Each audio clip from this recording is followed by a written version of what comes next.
काशी में नदी के किनारे एक छोटा सा गांव बसा हुआ था। उस गांव में एक गरीब ब्राह्मण रहते थे। वे ब्राह्मण बहुत ही शांत स्वभाव के थे और वे कभी किसी से लड़ाई झगड़ा नहीं करते थे। वे अपना जीवन आराम से जीते थे। वह अपने हाथों में एक छोटा सा कटोरा लेकर द्वार पर जाते और भिक्षा मांगते, उसी से अपना वह जीवन काटते थे। एक दिन वह एक सेठ के पास पहुंचे और बोले, सेठ जी, मुझे कुछ भिक्षा दे दीजिए। भगवान आपका भला करेंगे और मैं हमेशा ही भगवान से प्रार्थना करूंगा कि आपका जीवन सुखमय हो। तो उस सेठ ने कहा, बड़े आए मुझे सुख की ज्ञान देने वाले, अगर भगवान मुझ पे दया करेंगे तो वह दया तुम पर ही क्यों नहीं कर देते हो, जो तुम रोज भिक्षा मांगने के लिए आ जाते हो। भगवान कुछ नहीं करते हैं, जो कुछ करता है मैं करता हूँ। मैं अगर मेहनत नहीं करूँगा तो भगवान मुझे खाने के लिए नहीं देंगे। भगवान भरोसे बैठने से कुछ नहीं होता है, और तुम ये जो रोज मांग मांग कर अपना पेट भरते हो, उससे तो सिर्फ मेरा ही धन जाता है, तुम्हारा तो कुछ नहीं जाता है। बिना कमाए हुए तुम्हें खाने को भोजन मिल जाता है। जाओ जाओ, तुम्हारे जैसे के लिए मेरे द्वार पर कोई जगह नहीं है। जाओ दूसरे जगह जाओ, हो सकता है तुम्हें कोई और भिक्षा दे दे। सेठ की बात सुनकर ब्राह्मण उदास होकर उसके द्वार पर से चले जाते हैं और एक गरीब औरत के घर जाते हैं और कहते हैं, हे देवी, राम के नाम पर मुझे कुछ दे दो, भगवान तुम्हारा भला करेंगे। तो उस औरत ने कहा, हे ब्राह्मण, मैं तो बहुत ही गरीब हूँ, मेरे पास आपको देने के लिए कुछ नहीं है, लेकिन मेरे पास सूखी रोटी है जो कि कल का ही है, अगर आप चाहे तो वह ले ले। ब्राह्मण हार मानकर वही सूखी रोटी लेकर घर आते हैं। ब्राह्मण की पत्नी बहुत ही चालाक थी और वे बहुत ही झगड़ालू थी। वे ब्राह्मण से हमेशा ही झगड़ा करते रहती थी। तो उसने कहा, आज भी तुम यह सूखी रोटी उठाकर लाए हो, तुम्हारे बस में तो कुछ नहीं है, बस जो कुछ भिक्षा में मिलता है वही लेकर घर आ जाते हो। मेरी तो किस्मत ही फूट गई तुम्हारे भरोसे रहकर। भगवान जाने कि मेरी किस्मत में कभी अनाज का दाना भी लिखा है या नहीं, बस कहीं से कुछ मिले तो वही लेकर आ जाते हो। इससे तो जीवन मेरा एकदम नर्क हो चुका है।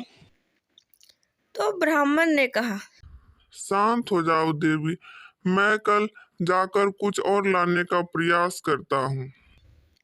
ऐसा कहकर सुबह सुबह वह राम मंदिर जाता है और कहता है, हे प्रभु, मेरी हालत तो बहुत ही दयनीय है, ना मैं जी सकता हूँ और ना मैं मर सकता हूँ। घर जाओ तो मेरी बीवी मुझे ताना देती है और बाहर आऊं तो यह दुनिया मुझे खाने के लिए नहीं देती है। मैं क्या करूं प्रभु। ऐसा कहकर वह ब्राह्मण रास्ते से चल रहा था। तभी उसने एक बूढ़े आदमी को बैठे हुए देखा रास्ते में और कहा, बाबा, आप दुखी लग रहे हैं, क्या बात है? आप ऐसे अचानक बीच रास्ते में क्यों बैठ गए हैं? आपका तबीयत तो ठीक है ना? कहिए तो मैं आपको कहीं छोड़ दूं? क्या आपको भूख भी लगी है? लेकिन मेरे पास तो कुछ नहीं है। अगर आपको भूख लगी है तो मैं आपको यह सिर्फ थोड़े से चावल के दाने हैं जो कि दे सकता हूँ। ब्राह्मण की बात सुनकर वह बूढ़ा आदमी बोला, बेटा, तुम बहुत ही सच्चे हृदय का लगते हो, और तुम पे लगता है मुसीबत है बहुत ही, और तुम खुद ही बहुत कष्ट में हो और तुम मेरा हाल पूछ रहे हो। मैं बहुत ही गरीब हो चुका हूँ। पहले मेरे पास बहुत कुछ था, लेकिन मैं अपने लालची स्वभाव से आज बहुत ही गरीब हो चुका हूँ। अब मैं कुछ ही समय में लगता है भगवान के प्यारे हो जाऊंगा, और मेरे पास एक कीमती वस्तु है। मुझे पता नहीं कि इसकी हिफाजत और रक्षा कौन कर पाएंगे, लेकिन तुम्हें देखकर लगता है कि मैं तुम्हें देकर यह सही हाथों में दे दूंगा। ये मोर पंख है और इससे तुम्हारी जिंदगी बदल जाएगी। इससे तुम जो मांगोगे वो तुम्हें मिलेगा।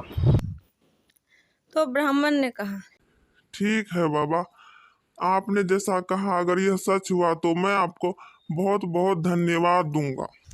ब्राह्मण वह मोर पंख लेकर घर आता है और अपनी पत्नी को सारी बातें बताता है। और ब्राह्मण वह मोर पंख को लेकर राम मंदिर जाते हैं और कहते हैं, हे प्रभु, मैंने हमेशा सच्चे दिल से आपकी पूजा की है। अगर आपका आशीर्वाद हुआ तो मेरा जीवन बहुत ही सुखमय हो जाएगा। यह मुझे मोर पंख मिला है, अगर आपकी दया हो तो इससे मैं बहुत कुछ कर सकता हूँ, लेकिन मुझे कुछ नहीं चाहिए, सिर्फ खाने के लिए अनाज और रहने के लिए घर, मेरे लिए तो इतना ही काफी है। ऐसा कहकर वह ब्राह्मण घर आते हैं। रात होते ही वे दोनों सो जाते हैं। उधर मोर पंख का चमत्कार हुआ और अगले ही सुबह जब ब्राह्मण और उसकी पत्नी की आंखें खुली तो उन्होंने देखा कि वे एक बड़े से महल में सोए हुए हैं। और जगते ही उस ब्राह्मण ने कहा, हे भाग्यवान, लगता है हमारी किस्मत अब बदल चुकी है और ये सब राम जी की कृपा है।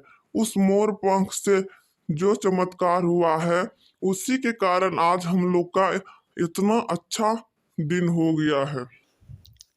उधर ब्राह्मण और उसकी पत्नी दोनों राम मंदिर जाते हैं और ब्राह्मण की पत्नी कहती है, मुझे माफ कर दीजिए भगवान, मैं बहुत बड़ी मूर्ख हूँ जो हमेशा ही अपने पति को डांटते रहती थी और झगड़ा करते रहती थी, लेकिन आपका लीला बहुत ही अच्छा है जिसके कारण आज हमें इतना सारा धन और संपत्ति मिल गया और मुझे आपसे कुछ नहीं चाहिए।